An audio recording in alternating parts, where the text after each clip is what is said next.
What's up? How you doing? Here we are, January 2nd. January 2nd, 2023. Happy New Year. We made it. Feels the same. No big deal. But anyway, this is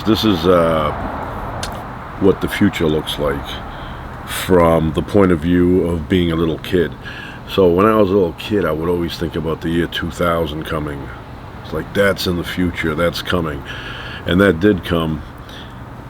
Not a big deal. We had that Y2K nonsense. Nothing really happened from that. And here we are, 23 years later. But this is when you were a kid, if you're around my age, or older, or a little bit younger, you would sit there and wonder, what is the future going to be like?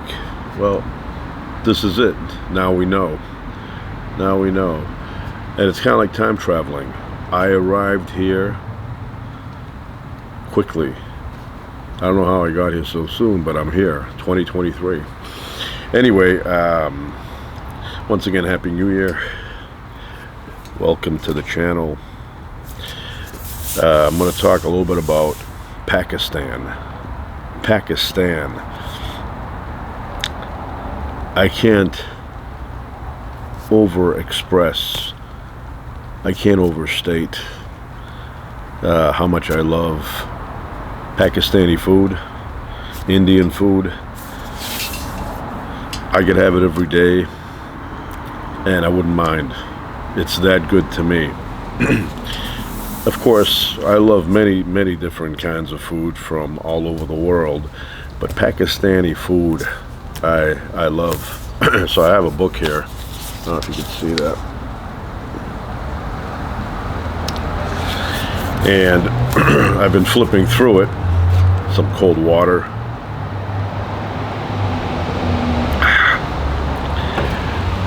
Nothing tastes better with water and a lot of ice.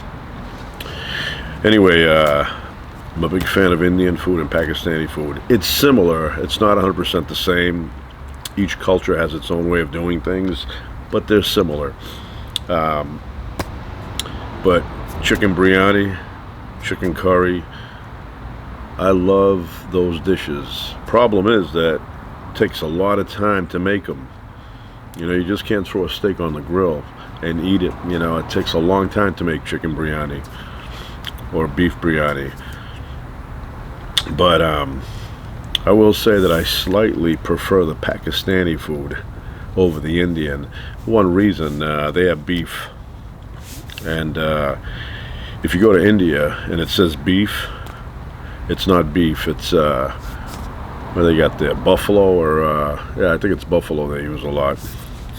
But in Pakistan they actually use steak, beef. But you know, I've already flipped through it a couple of times and I've seen some very tasty dishes in here, and one day I may attempt it. But to cook Pakistani food, you need a lot of experience. This isn't simple stuff. A lot of ingredients, a lot of spices. First of all, I would have to go to the Indian spice store and buy a lot of spices. They come in these packets. They'll have like 15 spices in these packets, and then you cut them and you put them into your food and cook, so you don't have to measure. Quiet, go home to your mother. Big mama's boy doing that. So, and I'm going to say another thing about Pakistan. I am a big fan of the country Pakistan. It is one of the most beautiful places on the planet. If you see the mountains there, they're mind-blowing.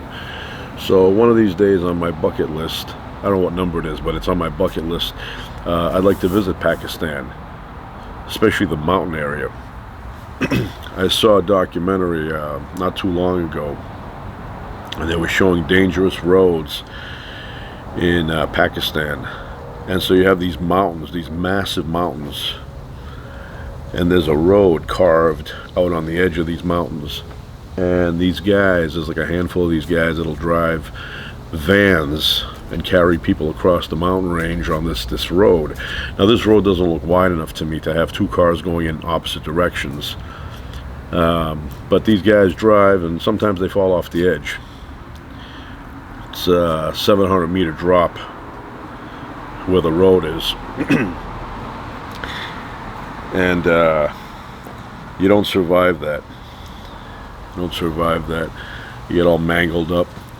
And they don't even bother looking for you. Who's going to go down there? But in this particular documentary, the guy driving like a minivan wasn't paying attention. It was snowing. The roads were steep. And there's basically, you know, like a car width and maybe a half a car width for the entire road. And I guess he was a little bit tired, drowsy, and he went too close to the mountain, hit the mountain, and flipped and slid. And from that moment on, the passenger said, we're not going to be with you. We need another ride, because they lost trust. So I would go on that road, but not when it's snowing. No way. I mean, I would walk down that road when it was snowing, but I wouldn't be in a little Toyota van going down there. You know, once you get momentum and you start sliding, it's like skis. You'll go right off the edge. So that's it. Big fan of Pakistani food, Indian food I love. So one day I hope to visit Pakistan. I'd like to go to India too. You know, they have some beautiful sights there that I'd like to see. But I'm mainly interested in the natural landscape of Pakistan. Then you slide into Tibet. Maybe get a handmade blanket. They make nice blankets, nice jackets there. I'd buy a couple of those. Wouldn't stay long, maybe, I don't know, a couple of weeks. So that's it. That's my my food and cooking book with Pakistani food inside. Put that over there, and then I have, I don't know if you can see that.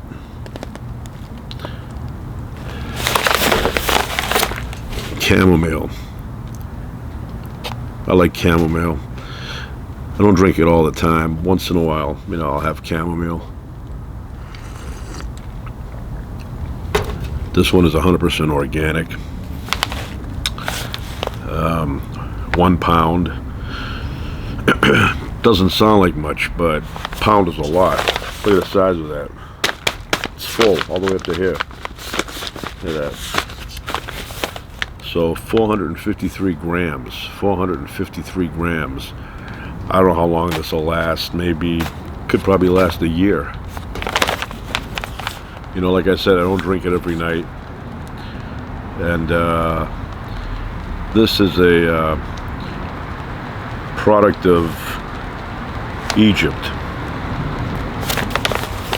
Came all the way from Egypt. Like the flavor. And thing with chamomile is that you don't need sugar. You could add sugar if you want, but you really don't need sugar, because it doesn't have that bitterness like tea. Tea has if you order tincture or whatever it's called, it's some substance in tea, and maybe it's the same substance as like in acorns. It's starting to rain. I don't know if you can hear that, but it's starting to rain. I don't mind the rain. I like the Eurythmics. Speaking of music, there was a time when I was a very crazy Billy Joel fan. I don't think anybody, at least that I knew, but even people I didn't know, were the kind of fan I was. At least it felt that way to me, but no, there was no one like that. I was a crazy fan. I don't know how many times I've heard Billy Joel's songs in my room on the I had a turntable, and I would play every single day, back to back to back to back Billy Joel music. I would read everything about him. I was a huge fan. Today, in the year 2023, I am still a fan, but fan with a small f. I'm a tiny fan now. I'm like average. You know, I like him the way I like a lot of other musicians.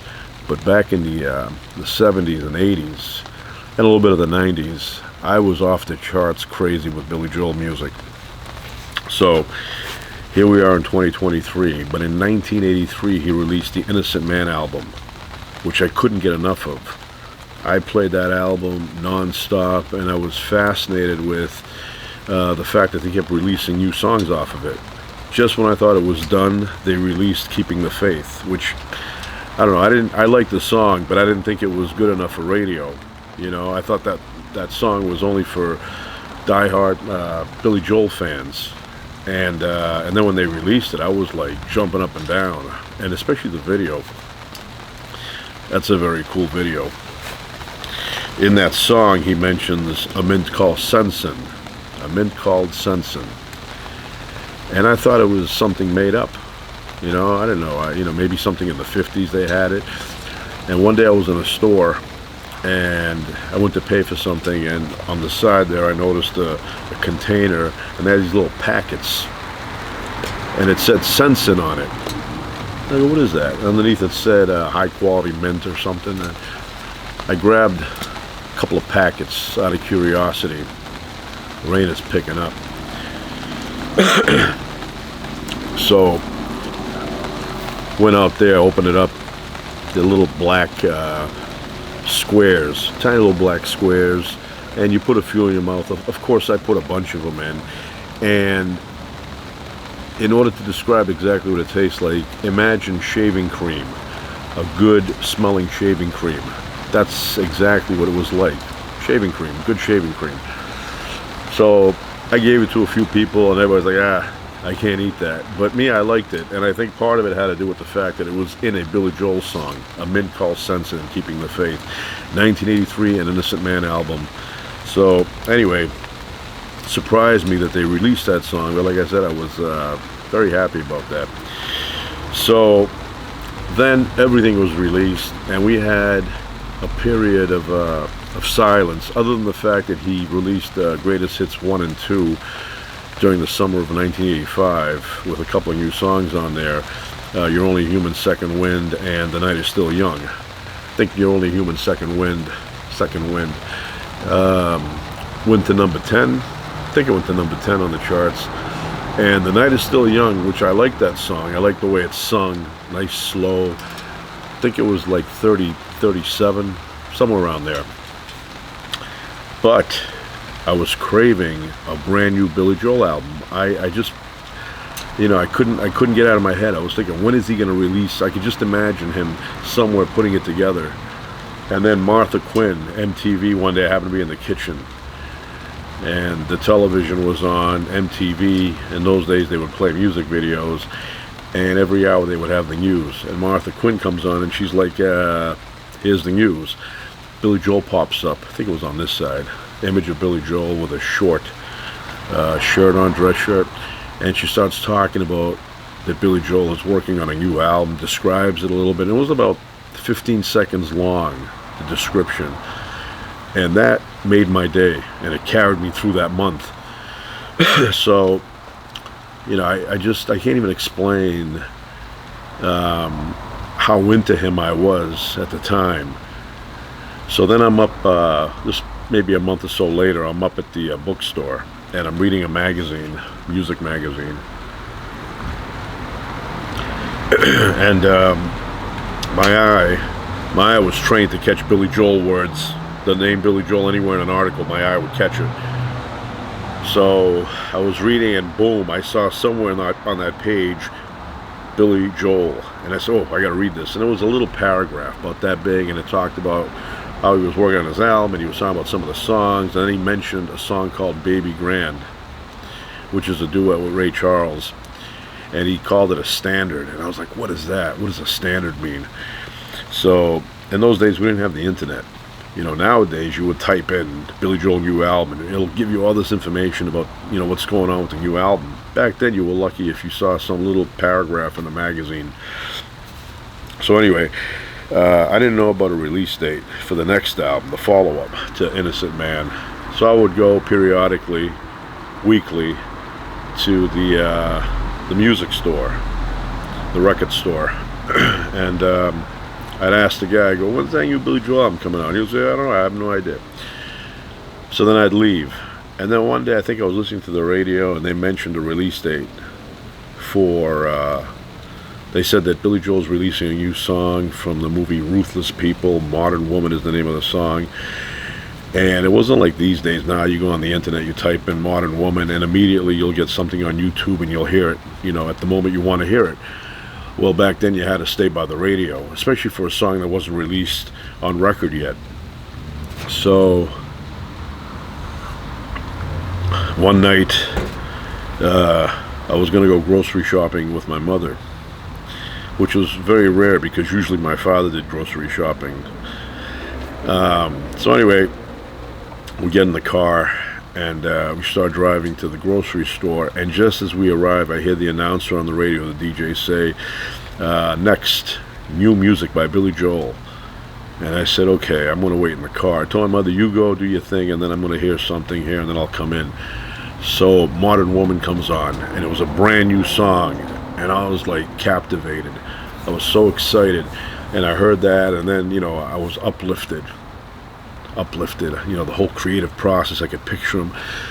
Then I went inside, and anyway, so that happened, and then I don't know how long it was after. A couple of months later, in the summer of 1985, July 9th, 1985, I had found out that was the release date. So I went up to Strawberry Records. That's what the place was called. And I went there before they opened, and I'm looking inside the glass there, and right in the front they have this massive poster of Billy Joel and Billy Joel, the album cover, The Bridge. Big thing. And then I could see stacks of vinyl. It was all stacked up and all along the wall. And I go, this time it's for real. This time I'm going to buy it. So I go in and I grab this. Yeah, I got the light shining there, but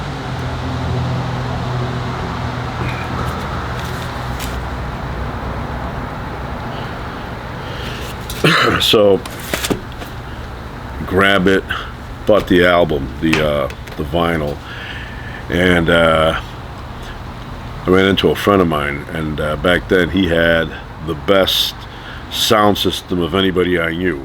Nobody was even close. He had these big speakers, nice turntable, nice radio. Everything was high fidelity. So I went up to his house, and he let me put the record on his turntable, but he wasn't really interested in hearing the record like I was. So he gave me headphones, and then he went in the kitchen. I don't know what he was doing. Got on some phone call, I don't know.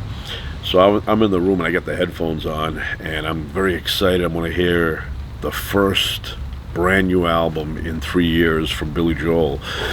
And all of a sudden, the song Running on Ice came on, and I immediately fell in love with that song. It was never released as a single, but I just liked everything about it. The speed, the drums, the singing, the lyrics, everything about it spoke to me. I mean, it was just like right up my alley, that song. And I go, that's an amazing song. It was like so fast, it was brrr,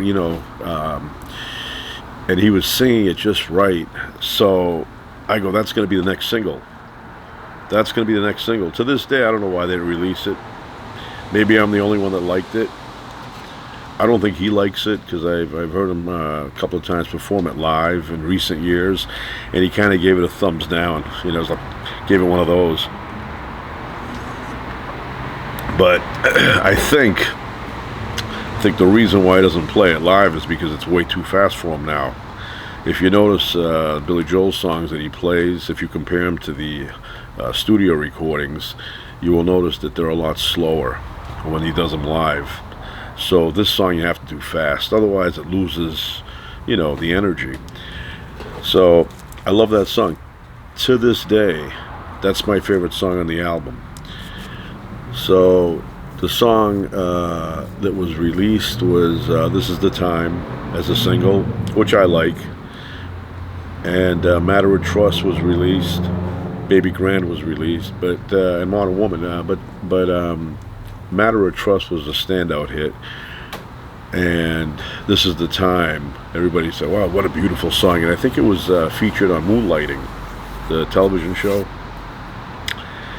So he's not a big fan of this album. He says his kid was born, he wasn't into recording it, and he was kind of like disappointed with the result. But I am a fan of this album, and I hate when he craps on his songs. That whole thing, that he does it often. So, and in the back here, I think he's wearing like Guess jeans, which were very popular in 1986. And when I saw this, I could feel the work that was put into it, And yeah, the Ray Charles song is okay, but it was not a hit. It was okay. He performed the hell out of it in live concerts when he would. It's the only way you could have a concert, but he performed it a lot in those years. He would do his side, and then he would do a little Ray Charles voice and sing it like Ray Charles would. So what do we got here? It's kind of dark on my side. Running on Ice. Love that song. This is the Time. Great song. Just good quality song. Matter of Trust. Another great tune. Lyrically, a little bit weak. Like the video. Woman up there telling him to shut up. Too loud. Modern Woman. I like Modern Woman. He refused to put it on his greatest hits album there. That came out, part 3. Didn't like it. Wasn't put on there. He only recently started playing it live. Maybe he likes it now, but I think it's a good tune. Good snappy 80s tune. Baby Grand, decent song.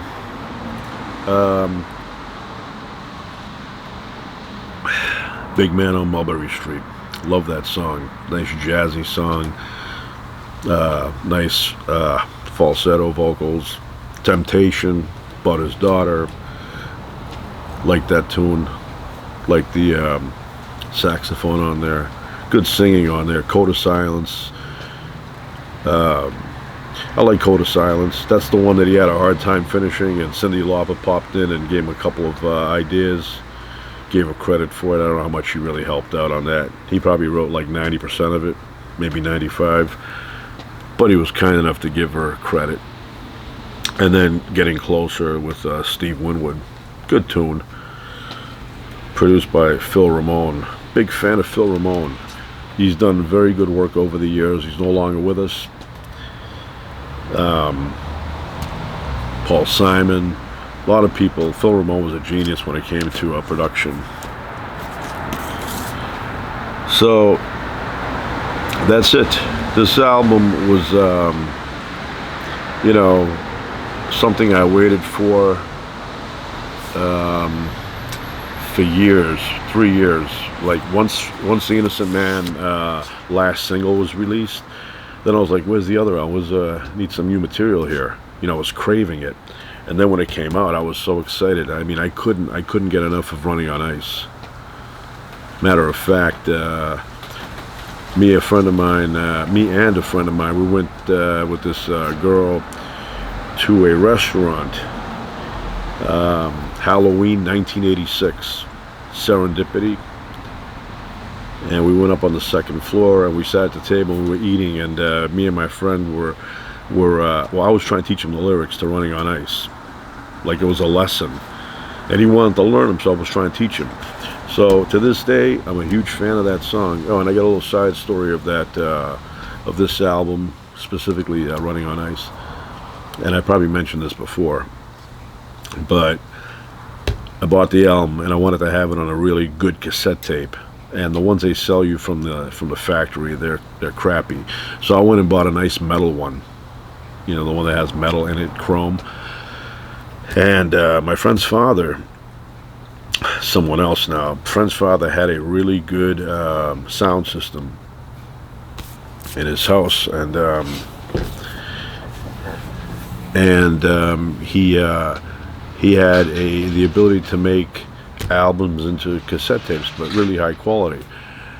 And I said to my friend, I said, if I give you this chrome cassette, this blank, and I give you the album, can you tell your father to make me a copy? And he goes, yeah, sure. So he goes home, makes me a copy. His father uses a sophisticated system, and he makes me a top-end, high-end copy, high fidelity. Comes in the next day at school, gives it to me first thing in the morning, and I was very excited. I couldn't wait to get in the car and play it, because that's what I wanted it for, because I think music, the best place to hear it is in a car. So I get home after school, and I can't get up the stairs fast enough. I want to hear this awesome recording that he did for me. I put it in, I hit play, and all of a sudden I'm disappointed. Running on Ice was made 20% slower. It's like, I'm thinking, why is Running on Ice slow? It's like really slow. He's singing slow. Played the rest of the album, everything was fine. Got a breeze coming in. It's nice. So anyway, I call up my friend, and I said to him, the tape is great, except for one thing. I go, the song Running on Ice is slow. Why is that slow? Everything else is fine. First I thought it was my record player, my tape deck. I thought that was, broken. So he goes, let me ask my father, and I'll let you know. Comes back about 30 seconds later, and he says to me, I asked my father, and he said that he intentionally made the song slower on his system because he thought the song was too fast. I said to him, that's supposed to be that way. You guys corrected it. They released it the way they did, and then you heard it and you go, that's too fast, let me slow it down. And who told you to do that? So he said, okay, give it back and we'll make another copy. So I gave it back, and I didn't give him that one back because I wanted it to be a fresh chrome. Because sometimes, on the ones you re-record over, or you record over, you can hear the old material in the background slightly. So I gave him a fresh one, and he made me a copy, and it sounded great. He left the speed the way it should be. I want to tell him, who told you to fix the speed on a song that's been released that way?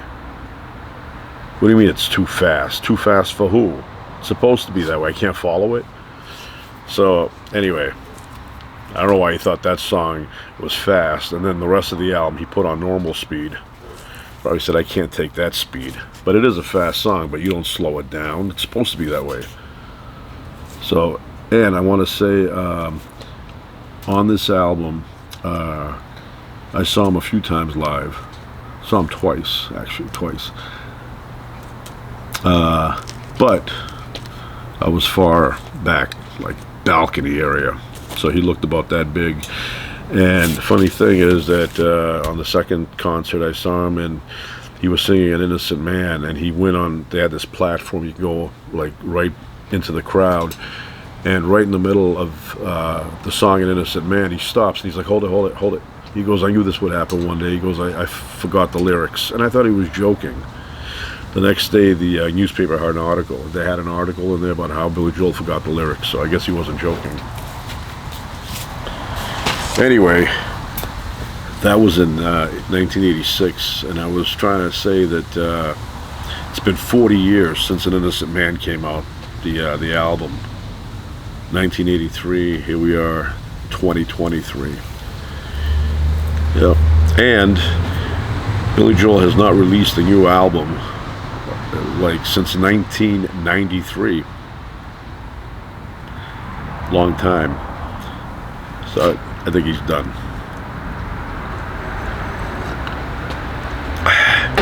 That's it. Even the rain stopped.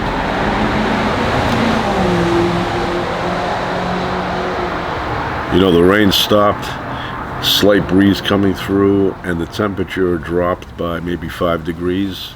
Feels a little bit cooler.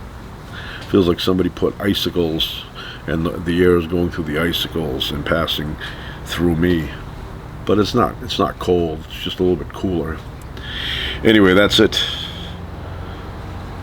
Happy New Year 2023.